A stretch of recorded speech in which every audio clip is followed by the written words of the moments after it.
Well, as you know, the peripheral T-cell lymphomas still represent a pretty challenging form of lymphoma, and maybe now across all of hematologic oncology, one of the most challenging blood malignancies we take care of.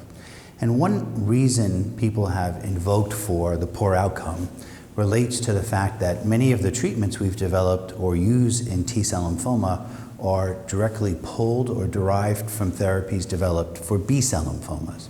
And it's taken us an awfully long time to realize that the T-cell lymphomas, in fact, are very different diseases. And so the standard of care for decades has been CHOP-based chemotherapy.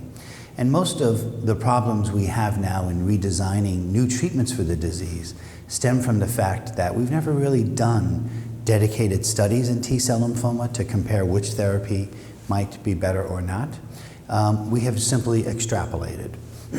But the good news is, since about 2009 or so, we've developed a variety of new drugs. And those drugs include histone deacetylase inhibitors, which for reasons that are not entirely clear, have class effects in cutaneous T-cell lymphoma and peripheral T-cell lymphoma. Pralatrexate, a drug that we helped develop years ago, is very active and now approved in about 30 to 40 countries worldwide. And then most recently, brentuximab vedotin, which is a anti-CD30 antibody drug conjugate, was initially approved in anaplastic large cell lymphoma, a disease characterized by CD30 positivity, but now has sort of creeped into all of the other types of T-cell lymphoma, even if you have very little CD30 expression. So years ago, we started a translational program where we were looking to take advantage of many of these new drugs. And many of the new drugs have an unusual property. For reasons we still don't know, they work only in T-cell lymphoma. Many of these HDAC inhibitors don't work in other forms of cancer. Many of these HDAC inhibitors don't even work in the B-cell lymphomas. And so there's something about the disease that lends to the vulnerability to HDAC inhibitors. So with the advent of these new drugs and an increased understanding of the disease, we and others have been looking at creating novel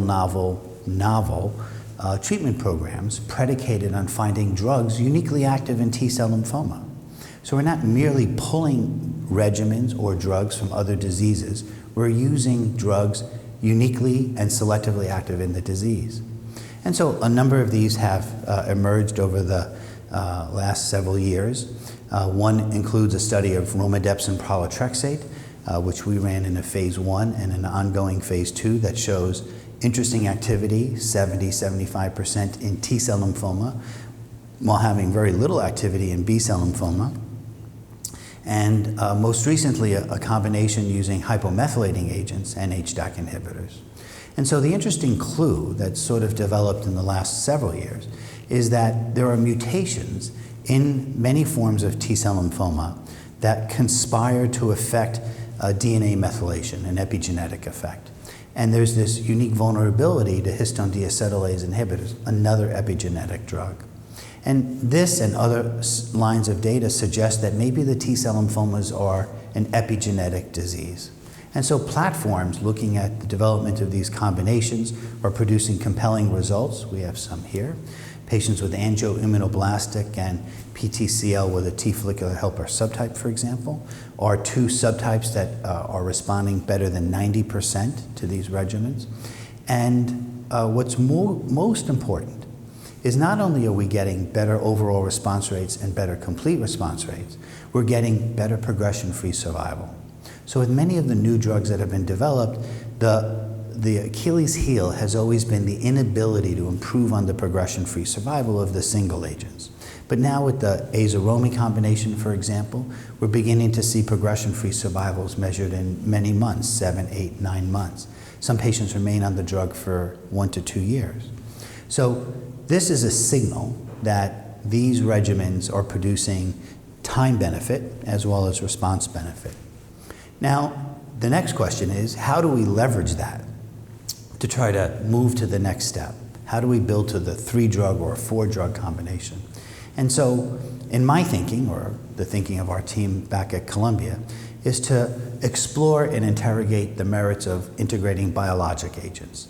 And it turns out that hypomethylating agents, well known for many years, Steve Balin, Peter Jones, Jean-Pierre Issa, and others, have been studying these epigenetic combinations in solid tumors.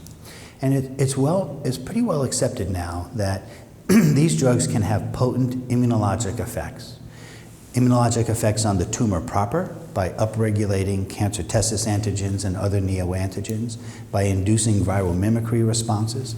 They can have responses on the tumor microenvironment by stimulating changes in the T cell repertoire.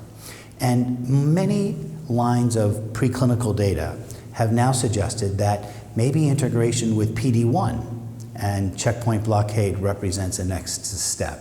And in fact, there's a lot of biologic rationale to presume that, which is predicated on the fact that these immune checkpoint blockade will now allow the immune system of the host, the patient, to go after the tumor.